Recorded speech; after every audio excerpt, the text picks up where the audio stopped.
नमस्कार।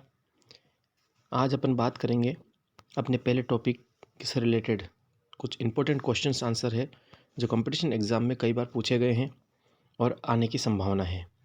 ये जो मैंने अभी क्वेश्चन पेपर आपके लिए बनाया है, ये अभी आने वाली भर्ती परीक्षा जैसे कि आपके पशुचर परिचर भर्ती परीक्षा है, जिसके अंदर आपकी कुछ राजस्थान से रिलेटेड हिस्ट्री के, आर्ट एंड कल्चर के जो टॉपिक दे रखे उन्हीं के ऊपर मैंने ये इस टेस्ट सीरीज़ को बनाया है। अपन इस पहले वीडियो के अंदर आज अपन पहला टॉपिक जो देखते हैं, राजस्थान के अंदर प्राचीन मानव सभ्यता, अर्थात राजस्थान के अंदर प्राचीन मानव जो था उसके अवशेष हमें किस किस स्थल से प्राप्त हुए हैं, आखिरकार इन स्थलों में क्या क्या विशेषताएँ मिली, कौन सी विशेषता जो है वो अपने इस प्राचीन सभ्यता स्थल को बिल्कुल अलग मायने में रखती है। उन सभी के बारे में अपने इम्पोर्टेंट जो क्वेश्चन आंसर बनते हैं उनका एक छोटा सा प्रयास मैंने किया है। आइए अपन इन क्वेश्चन आंसर्स की तरफ बढ़ते हैं।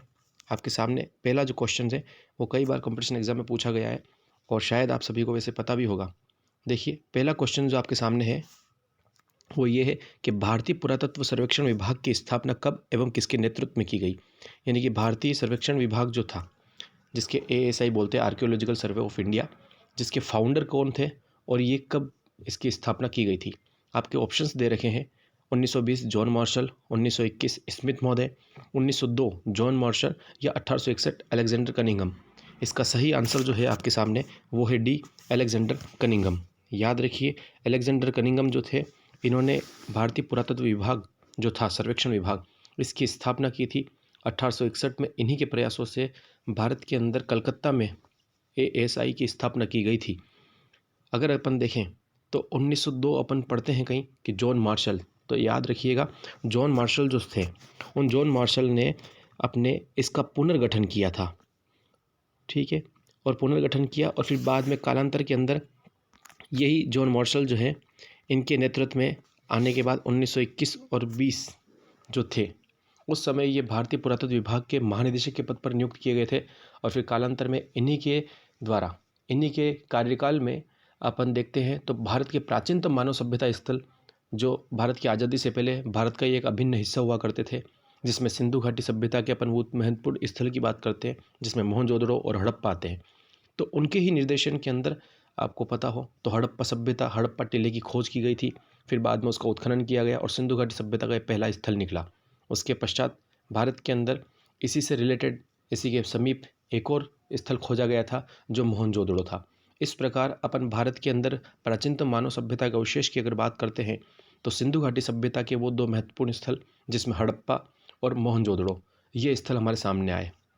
लेकिन जब भारत के अंदर 1947 का इसमें विभाजन हो गया तो यही प्राचीन सभ्यता स्थल जो है वो अपन भारत से अलग हो गए और वो पाकिस्तान में चले गए, जिसके पश्चात भारत के अंदर इन्हीं मानव सभ्यता के स्थल की खोज का सिलसिला प्रारंभ हो गया।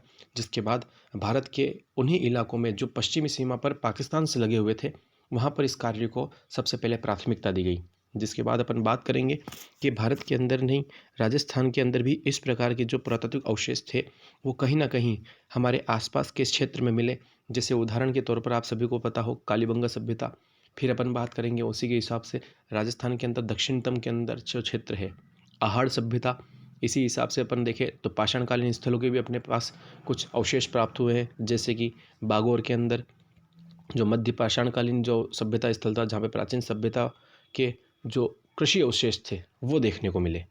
आइए अपन दूसरे क्वेश्चन की बात करते हैं। दूसरा क्वेश्चन आपके सामने ये रहा कि राजस्थान में पुरातात्विक सर्वेक्षण का कार्य कब एवं किसके नेतृत्व में प्रारंभ हुआ था। याद रखिएगा, अभी अपन ने जो बात की थी वो था भारतीय पुरातत्व सर्वेक्षण विभाग, लेकिन अब जो आपके सामने क्वेश्चन आया है वो पूछा जा रहा है कि राजस्थान में पुरातात्विक सर्वेक्षण विभाग का कार्य कब एवं किसके नेतृत्व में प्रारंभ हुआ। तो आपके सामने ऑप्शंस दे रखे हैं 1861 CL Carlyle, 1871 CL Carlyle, 1881 CL Carlyle या 1921 CL कार्लाइल। याद रखिएगा, इसका जो सही आंसर है वो सही आंसर है आपके बी, 1871 CL कार्लाइल। याद रखिए, 1861 में अलेक्जेंडर कनिंघम ने भारतीय पुरातत्व सर्वेक्षण विभाग की स्थापना जो थी वो कलकत्ता में की थी और फिर बाद में इसका जो कार्य था वो प्रारंभ हो चुका था। और ये कार्य राजस्थान के अंदर जो पुरातत्व सर्वेक्षण विभाग द्वारा किया गया ये 1871 में किया गया था और ये CL कार्लाइल के नेतृत्व में किया गया था। याद रखिएगा, ये CL कार्लाइल ने राजस्थान में पुरातात्विक सर्वेक्षण विभाग का जो कार्य था वो अपने उत्तर पूर्व के दौरान जो क्षेत्र सीमा है जिसमें अपन नाम पढ़ते हैं दौसा का, तो दौसा के क्षेत्र के अंदर सबसे पहले इस सर्वेक्षण कार्य को प्राथमिकता प्रदान की गई थी। अगर आपसे कभी पूछा भी जाए कि राजस्थान के अंदर सबसे पहली बार जो ये पुरातात्विक सर्वेक्षण विभाग का जो कार्य था वो किस स्थान पर प्रारंभ किया गया था, तो ध्यान रखिएगा CL कार्लाइल द्वारा 1871 में ये दौसा के क्षेत्र के अंदर किया गया था, जहाँ पर कुछ प्राचीन अवशेष प्राप्त हुए थे। इसके बाद तीसरा क्वेश्चन आपके सामने वो ये रहा कि भारतीय सर्वेक्षण विभाग का जो पुनर्गठन था वो किसके द्वारा किया गया था। आपके सामने ऑप्शंस दे रखे हैं। ऑप्शंस में पहला ऑप्शन है आपके 1920 sir John Marshall, 1902 sir John Marshall, 1921 John Marshall और 1922 जॉन मार्शल।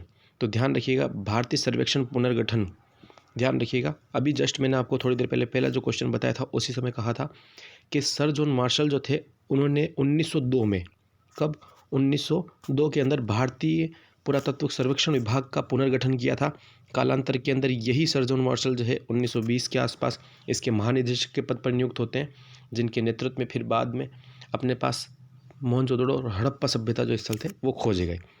ठीक है, तो नेक्स्ट क्वेश्चन आपके सामने वो ये रहा कि राजस्थान के अंदर उस स्थान का नाम बताइए जहाँ से कार्लाइल ने सर्वप्रथम महापाषाण काल के शवाधान के अवशेष खोजे। देखिए, जो अभी मैंने आपको बात की थी कि भारत के अंदर जो सर्वेक्षण विभाग था उन्होंने कार्य करना प्रारंभ किया था 1861 में, जबकि राजस्थान के अंदर 1871 में कार्लाइल ने इस प्रकार की प्राथमिकता को सबसे पहले कार्य प्रारंभ करवाया। और ये आपको जस्ट अभी मैंने बताया था कि ये कार्य जो था कार्लाइल ने वो 1871 के आसपास अपने 200 वाले क्षेत्र में किया था। तो इसका जो सही आंसर है आपके सामने वो है डी, अर्थात राजस्थान के अंदर जो सर्वप्रथम महापाषाणकालीन जो सभ्यता अवशेष खोजे गए वो दौसा के अंदर खोजे गए थे। इसके बाद अपन नेक्स्ट क्वेश्चन की बात करते हैं। नेक्स्ट क्वेश्चन आपके सामने वो है पश्चिमी राजस्थान में लूनी और उसकी सहायक नदियों के किनारे प्राप्त मध्य पाषाणकालीन अवशेषों के लिए किस इतिहासकार ने लूनी उद्योग शब्द का प्रयोग किया है। इंपॉर्टेंट क्वेश्चन है। अब तक तो ये क्वेश्चन कभी एग्जाम में पूछा नहीं गया है, हो सकता है आने वाले जो कंपटीशन एग्जाम्स है उसके अंदर सबसे महत्वपूर्ण भूमिका निभा सकता है। देखिएगा, राजस्थान के अंदर पश्चिमी जो क्षेत्र है जहाँ पर लूनी और उसकी सहायक नदियाँ हैं, तो वहाँ पर जो सभ्यता अवशेष मिले तो उन अवशेषों के लिए एक पर्टिकुलर एक इतिहासकार है जिन्होंने कहा था लूनी उद्योग। आपके सामने ऑप्शंस दे रखे हैं, अमलानंद घोष, बी RC मजुमदार, सी VN मिश्र और डी कौशाम्बी। देखिएगा, इसका सही आंसर जो है वो है सी, अर्थात VN मिश्र, वीरेंद्र नाथ मिश्र, जिन्होंने लूनी और उसकी सहायक नदियों के किनारे जो मध्य पुरापाषाणकालीन जो अवशेष मिले हैं इनके लिए एक शब्द प्रयोग किया है और वो किया है लूनी उद्योग। ध्यान रहिए, ये जो शब्द है वो है मध्य पुरापाषाणकालीन जीवन। ठीक है, अगर आपको बताएं पुरापाषाण की बात करें तो पुरापाषाण जो है वो अपने प्रागैतिहासिक काल के दौरान आता है। प्राचीन मानव सभ्यता की अगर अपन बात करें तो उस अवशेषों के अंदर सबसे पहला जो काल आता है वो आता है प्रागैतिहासिक काल, जिसमें मानव ने सबसे पहले पत्थरों का प्रयोग किया था। और इसी प्रागैतिहासिक काल को 3 भागों में बांटा गया, जिसमें एक काल आता है पुरापाषाण काल, एक आता है मध्यपाषाण काल और एक आता है आपके नवपाषाण काल। उसी के अंदर वापस पुरापाषाण काल को भी 3 भागों में बांटा गया था। ठीक है, इस प्रकार से देखा जाए तो ये जो आपका लूनी उद्योग शब्द है उसका प्रयोग करने वाले VN मिश्र थे। नेक्स्ट क्वेश्चन आपके सामने वो है राजस्थान का वो कौन सा स्थल है जिसका संबंध महापाषाण काल से रहा है। ध्यान रखिएगा, क्वेश्चंस में आपसे पूछा गया है कि वह सभ्यता स्थल जिसका संबंध मध्य पाषाण काल से रहा है। तो आप सभी को वैसे विदित होगा कि ये जो सही आंसर है वो है डी, बागोर। बागोर जो है वो मध्य पाषाण काल से संबंध रखने वाला स्थान है जहाँ से हमें प्राचीनतम कृषि के अवशेष प्राप्त होते हैं और कई बार कंपटीशन एग्जाम्स में क्वेश्चन पूछा गया है। नेक्स्ट क्वेश्चन आपके सामने जो है वो है क्वेश्चन नंबर 7। वह सभ्यता स्थल बताइए जहाँ से पत्थर के मकान जो है वो निर्मित होते थे और उनके अवशेष प्राप्त हुए हैं, अर्थात सभ्यता स्थल जहाँ से पत्थर से निर्मित मकानों के अवशेष मिले हैं। ऑप्शंस आपके सामने हैं कालीबंगा, आहड़, गणेश्वर और सुनारी। देखिएगा, इसका सही आंसर जो है वो है सी, गणेश्वर। गणेश्वर सभ्यता स्थल जो है वहाँ पे जो पत्थर के मकान जो है वो देखने को मिलते हैं, जबकि आहड़ के अंदर अपन बात करते हैं तो आहड़ में कच्ची ईंटों का प्रयोग किया गया है। तो ईंटों से निर्मित मकान जो थे वो आहड़ के अंदर प्राप्त हुए। जबकि कालीबंगा से अगर बात करें तो कालीबंगा के अंदर भी जो अपने को कुछ अवशेष मिलते हैं, जो प्रारंभिक अवशेष थे वो कच्ची ईंटों से मिलते थे। जो कच्ची ईंटें थी उससे मकानों को निर्मित किया गया था। लेकिन कालांतर में कालीबंगा का जब वापस उत्थान हुआ था, यानी कि समृद्धि काल जिसको अपन कह सकते हैं, तो उस समय कालीबंगा के अंदर कालांतर में क्या हुआ, जो धूप में सुखाई गई सूर्यतप ईंटें थी उनसे मकानों को कार्य प्रारंभ कर दिया गया था। याद रखिएगा, राजस्थान के अंदर गणेश्वर सभ्यता है जहाँ के मकानों जो थे उनको बनाने में पत्थरों का प्रयोग किया गया था। तो इसका सही आंसर आपके है सी, गणेश्वर। नेक्स्ट क्वेश्चन आपके सामने है, राजस्थान में सर्वप्रथम किस स्थल से ताम्र निर्मित औजार प्राप्त हुए। याद रखिएगा, क्वेश्चन पूछा गया है सर्वप्रथम किस स्थल से ताम्र निर्मित औजार प्राप्त हुए हैं। आपके सामने ऑप्शंस जो है वो है गणेश्वर, बी आहड़, सी सोंथी और डी सुनारी। ध्यान रखिए, इसका सही आंसर जो है वो है बी, आहड़। ध्यान रखिएगा, आहड़ सभ्यता स्थल जो है, इसी आहड़ सभ्यता स्थल को ताम्रवती नगरी भी कहा जाता है। इसी सभ्यता स्थल को आयड़ नदी के किनारे होने की वजह से आहड़ भी कहा गया।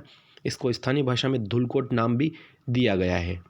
इस हिसाब से देखा जाए तो ये पहला स्थल था जहाँ से सबसे पहले हमें तांबे से निर्मित औजारों के अवशेष प्राप्त हुए थे।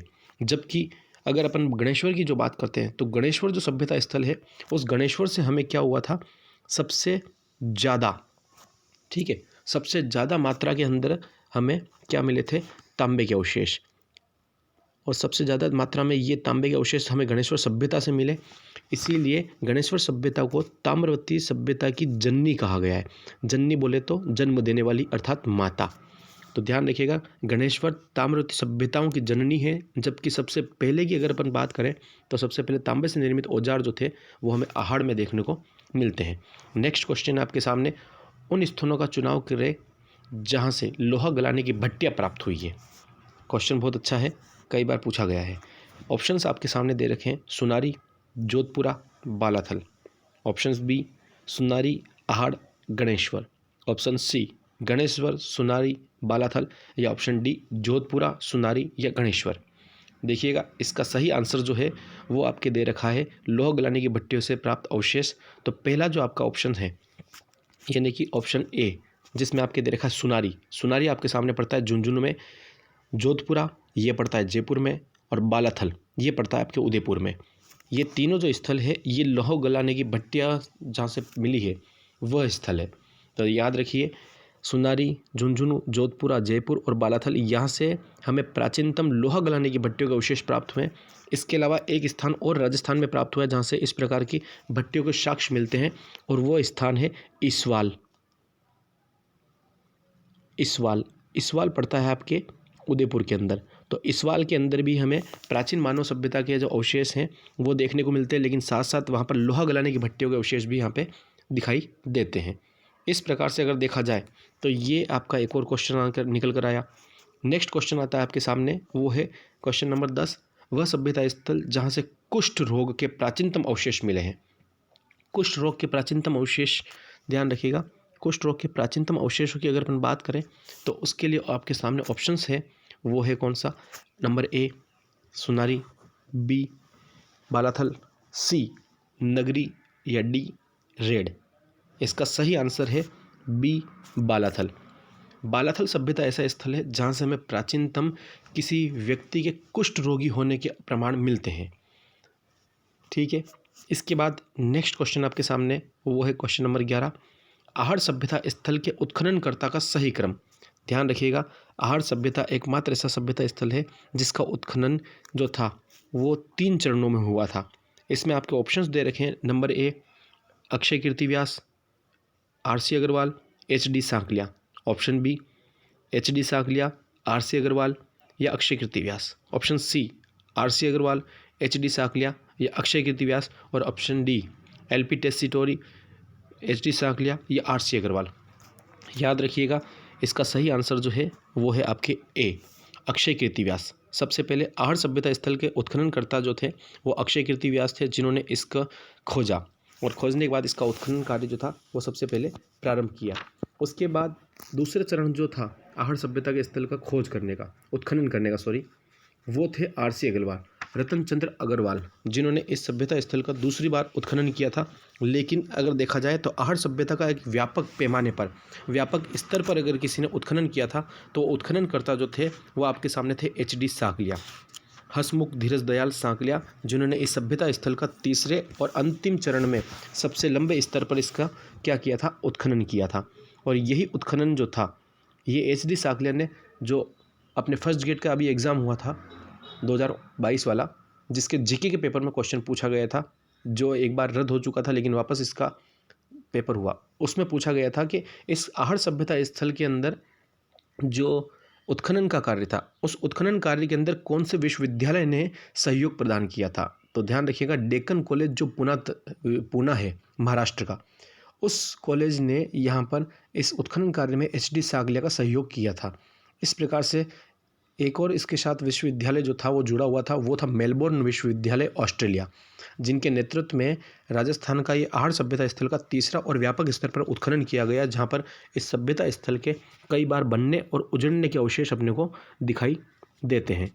इस प्रकार से आहड़ सभ्यता स्थल 3 चरणों के अंदर या 3 उत्खननकर्ताओं के नेतृत्व में उत्खनित हुआ था। नेक्स्ट क्वेश्चन है आपके, वह ताम्रकालीन सभ्यता स्थल जहाँ से 5 प्रकार के, कितने प्रकार के, 5 प्रकार के जो थे वो मृदभांड के अवशेष प्राप्त हुए हैं। ऑप्शंस आपके सामने दे रखा है, number A Bairat, B Kalibangan, C Gilund और डी चंद्रावती। ऑप्शंस आपके सामने जो है उसमें सही आंसर है आपके सी गिलुंड। गिलुंड सभ्यता स्थल अपने सामने एक ऐसा स्थल है जहाँ पर 5 प्रकार के जो अपने अवशेष हैं वो देखने को मिलते हैं। ध्यान रखिएगा, गिलुंड सभ्यता स्थल आहड़ सभ्यता का ही एक स्थल हुआ करता था। इस गिलुंड और आहड़ सभ्यता के अंदर एक चीज़ जो है वो थोड़ी अलग है, याद रखिए, आहड़ सभ्यता जो है वहाँ से हमें कच्ची ईंटों के अवशेष मिलते हैं, जबकि गिलुंड सभ्यता जो स्थल था जो आहड़ से ही ताल्लुक़ रखता है, उस गिलुंड के अंदर हमें पक्की ईंटों के अवशेष प्राप्त होते हैं। इसके अतिरिक्त यही गिलुंड सभ्यता स्थल है जहाँ से हमें कुछ मृदभांड प्राप्त होते हैं, जिसमें 5 प्रकार के मृदभांडों के अवशेष दिखाए गए हैं। जिसमें अगर अपन देखें तो इसके अंदर कुछ काले कलर के मृदभांड मिलते हैं, कुछ पॉलिशदार मिलते हैं, कुछ सादे मिलते हैं सिंपल, कुछ मिलते हैं भूरे ब्राउन, और कुछ जगह मिलते हैं लाल और काले, जिनको रेड एंड ब्लैक प्रिंटेड मृदभांड कहा गया है, पॉट। ठीक है, इस प्रकार से 5 प्रकार के मृदभांडों के अवशेष हमें कहाँ से मिलते हैं, गिलुंड सभ्यता स्थल से। नेक्स्ट क्वेश्चन आपके सामने है, क्वेश्चन नंबर 13 कि सेफ्टी वॉल के अवशेष हमें कहाँ से प्राप्त होते हैं। सेफ्टी वॉल को कहा गया है सुरक्षा प्राचीर। सेफ्टी वॉल का ये जो क्वेश्चन है वो कई बार पूछा भी गया है। इसके सही आंसर आप सभी को वैसे पता होगा, जानकारी के लिए बता दें, इसका सही आंसर है आपके सामने बी कालीबंगा। कालीबंगा सभ्यता स्थल एक ऐसा स्थल था जो 2 भागों में बटा हुआ था, जिसको इतिहासकारों ने टीला नंबर ए और टीला नंबर बी नाम दिया। ए टीला जो था उसको पूर्वी टीला नाम दिया गया था, और बी टीले को पश्चिमी टीले, ए टीले को तो पूर्वी टीला कहा गया था, जबकि बी टीले को पश्चिमी टीला। इसीलिए, और ये जो 2 टीले थे वो एक सुरक्षा प्राचीर से अर्थात सेफ्टी वॉल से इस प्रकार से ढके हुए थे ताकि बाहरी आक्रमणों से इनकी सुरक्षा की जा सके। हो सकता है इन नगरों को बचाने के लिए कहीं बाढ़ या पानी जो था नदी का वो परिवर्तित अगर मार्ग बदल ले तो उससे भी इस दीवार की वजह से शायद रक्षा हो सकती थी। याद रखिए, जो ए टीला है, इस ए टीले को जिसको पूर्वी टीला कहा गया है, ये टीला थोड़े ऊंचाई पर स्थित था, इसीलिए इसको क्या कहा गया है, किलेदार टीला, अर्थात ये थोड़े ऊंचे स्थान पर था, इसीलिए इसको किलेदार टीला के नाम से कहा गया। जबकि जो बी टीला था वो था नगरी टीला, जहाँ पर प्राचीन मानव सभ्यता के अवशेषों के अंदर जो आम व्यक्ति थे, आम वर्ग था, वो निवास करता था। देखिए नेक्स्ट क्वेश्चन आपके सामने वो है क्वेश्चन नंबर 14, उस स्थल को बताइए जो कुषाणकालीन सिक्के प्राप्त हुए थे। देखिए ऑप्शंस आपके सामने जो दे रखे हैं उसमें पहला ऑप्शन है तरखान वाला, दूसरा है बी पीलीबंगा, तीसरा क्वेश्चन है सी रंगमहल, और क्वेश्चन नंबर जो 14 है उसका ऑप्शन से आपके सामने डी। क्वेश्चन पूछा गया कुषाणकालीन सिक्के। कुषाणकालीन अगर सिक्कों की अगर अपन बात करें तो कुषाणकालीन सिक्के जो है वो हमें मिलते हैं कहाँ से, रंगमहल से। कहाँ से मिलते हैं, रंगमहल। ये रंगमहल जो पड़ता है वो पड़ता है आपके कहाँ, ये पड़ता है हनुमानगढ़ ज़िले में। इसका सही आंसर है वो है सी रंगमहल। रंग महल, जहाँ पे हमें कुषाणकालीन कुछ सिक्के प्राप्त होते हैं, जिन सिक्कों की संख्या बताई गई है शायद तांबे के 100, टोटल 5 सिक्के बताए गए हैं। कितने? 105 तांबे के सिक्के प्राप्त हुए हैं। और ये तांबे के सिक्के जो है वो हमें कहाँ, किस स्थान से प्राप्त हुए? कुषाणकालीन रंग महल से। तो याद रखिएगा।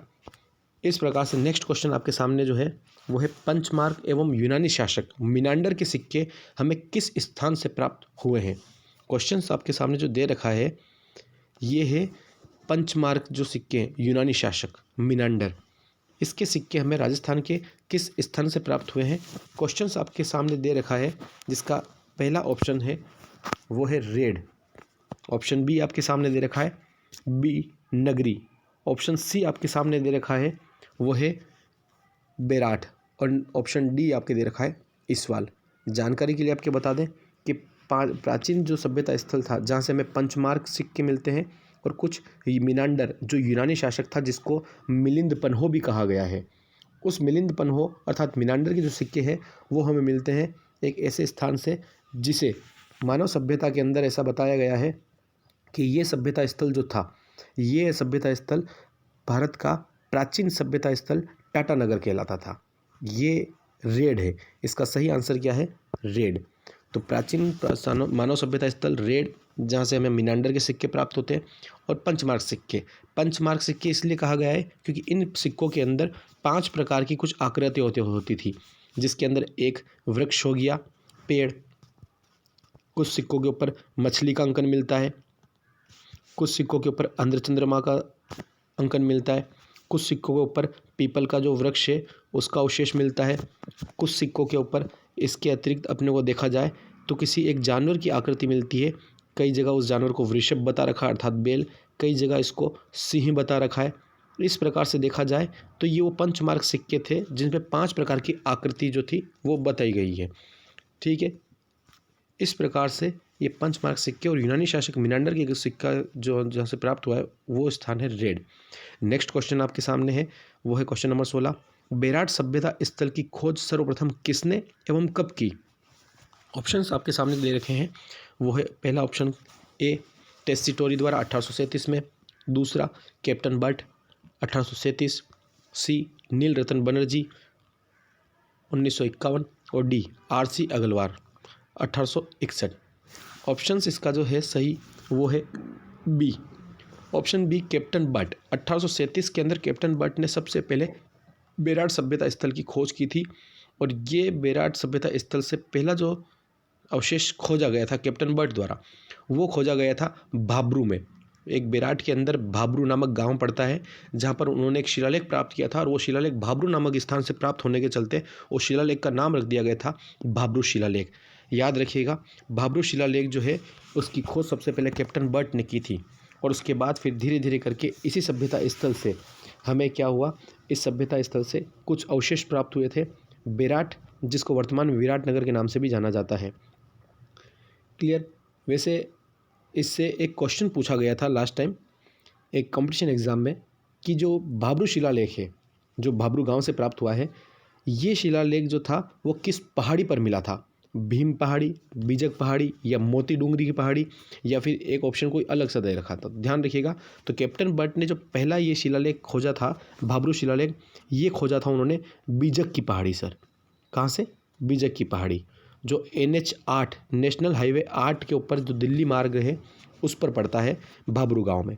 तो बीजक की पहाड़ी पर कैप्टन बट द्वारा 1837 के अंदर सबसे पहले भाबरू शिलालेख खोजा गया था। क्लियर? नेक्स्ट क्वेश्चन आपके सामने वो रहा कि प्राचीन भारत का टाटानगर, सभी को पता है प्राचीन भारत का टाटानगर एक ही है और वो है रेड, जहाँ से हमें कुछ सिक्के प्राप्त होते हैं, सिक्कों के कुछ ढेर। इन सिक्कों के अंदर अगर देखा जाए तो अभी अपन ने जस्ट इससे पहले एक क्वेश्चन देखा था, वो था पंचमार्क सिक्के, जिसको आहत मुद्रा भी कहा गया था, यूनानी शासक के मिलते हैं। ठीक है, तो इस प्रकार से ये वो सभ्यता स्थल था प्राचीन भारत का टाटानगर, जिसको रेड को कहा गया है, जहाँ से कुछ सिक्के प्राप्त होते हैं, लोहे के उपकरण भी प्राप्त होते हैं, इसीलिए इस सभ्यता स्थल को कहा गया था प्राचीन भारत का टाटानगर। नेक्स्ट क्वेश्चन है आपके सामने, निम्न में से उस स्थल का पता लगाइए जो लोह युगीन सभ्यता से संबंधित था। ध्यान रखिएगा, क्वेश्चन आपके पूछा गया है कि लोह युगीन सभ्यता से संबंध रखने वाला स्थल कौन सा है। ऑप्शन आपके सामने कालीबंगा, बी आहड़, सी नोह, डी गिलुंड। तो ध्यान रखिए, अपन एक एक चीज़ करके सोल्व करते हैं। आपको पता हो तो कालीबंगा जो सभ्यता स्थल है, ये कालीबंगा सभ्यता जो है, यहाँ से हमें कुछ अवशेष मिले हैं लेकिन लोह युगीन नहीं है। ठीक है, यहाँ से कुछ तांबे के अवशेष भी हमें मिलते नहीं है। तांबे के अवशेष अपने को कहाँ से मिलते हैं? वो मिलते हैं आपको आहट सभ्यता से। तो अब से क्वेश्चन पूछा गया है लोह युगीन।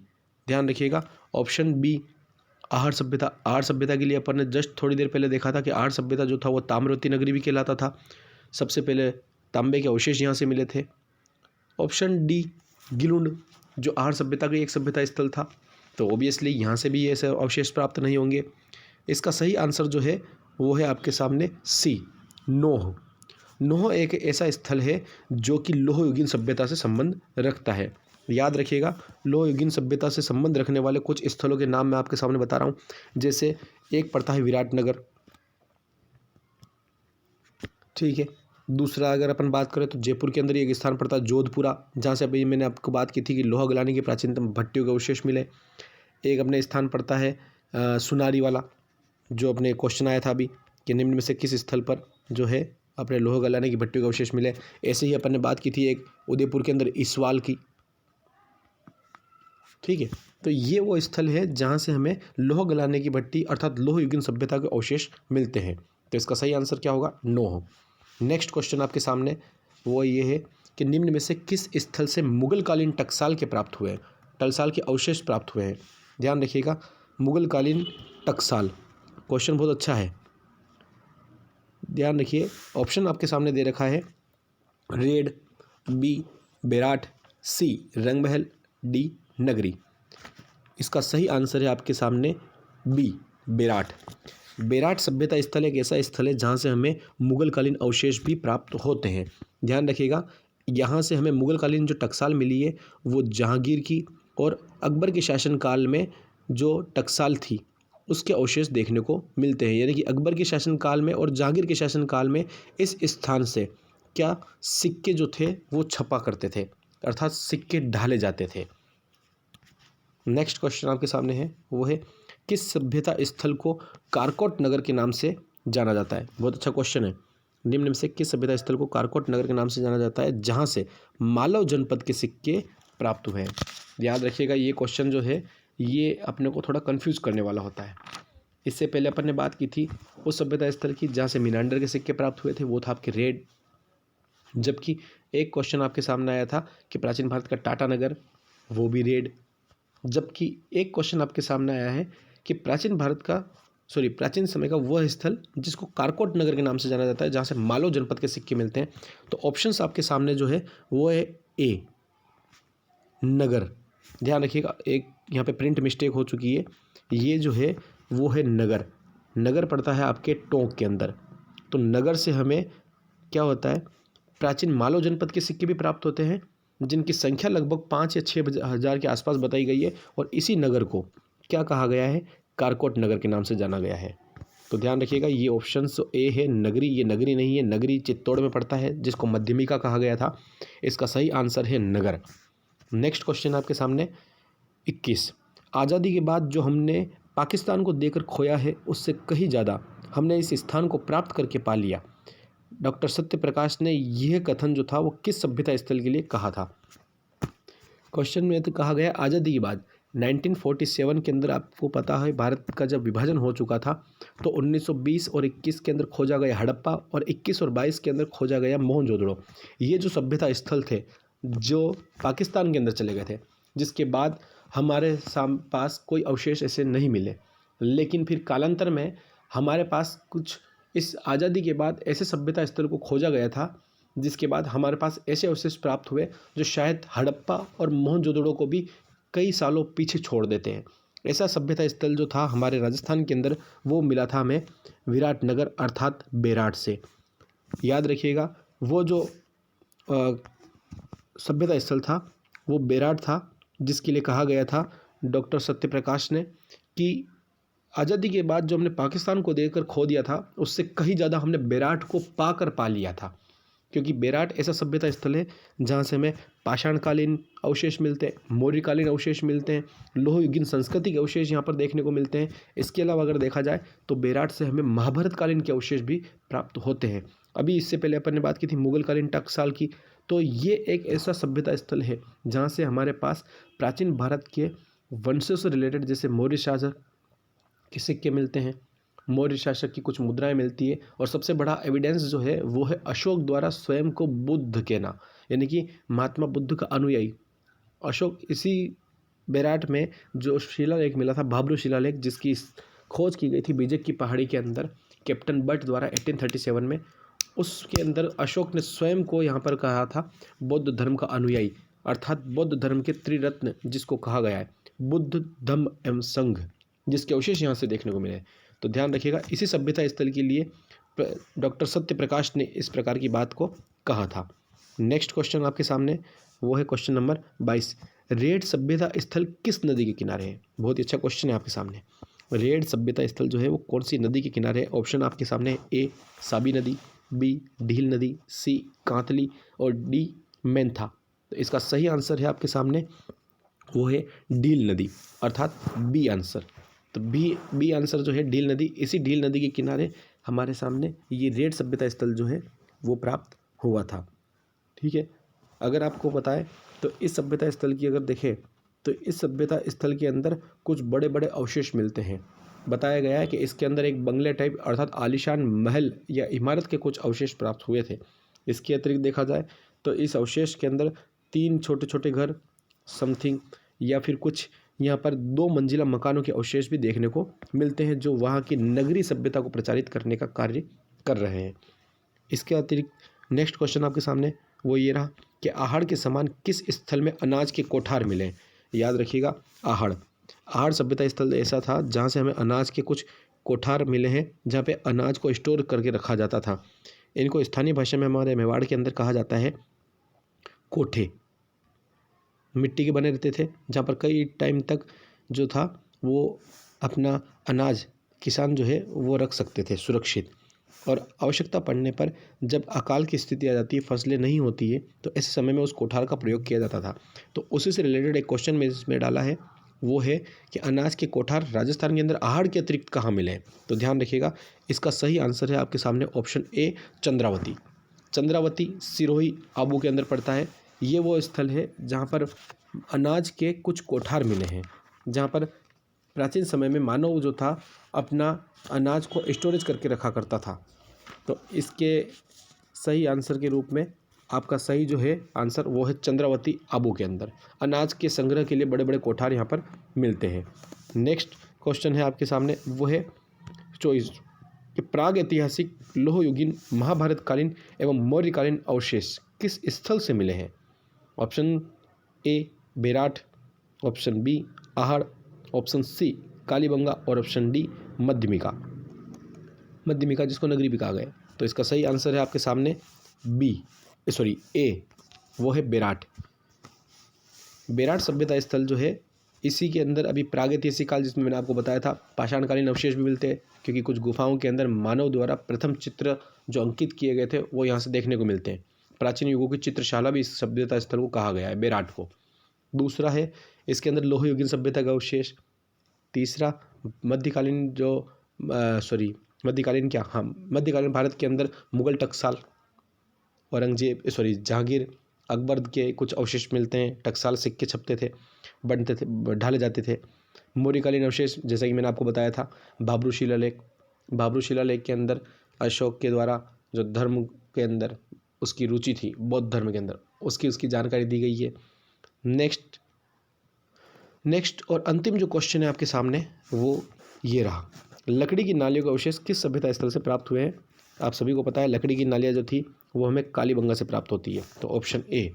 इस प्रकार से ये कुछ ऐसे इंपॉर्टेंट क्वेश्चन थे जिनके बारे में आज हमने डिस्कस किया था। ये 25 क्वेश्चन मैंने बनाए जो कंपटीशन एग्ज़ाम्स के लिहाज से बहुत ही महत्वपूर्ण साबित हो सकते हैं। नेक्स्ट जो अपना टॉपिक रहेगा वो इसी से रिलेटेड जो कुछ बचे हुए फैक्ट्स है उसके ऊपर अपन जानकारी करेंगे। इसके अलावा आने वाले जो टॉपिक है उन टॉपिक के ऊपर अपन चर्चा करेंगे।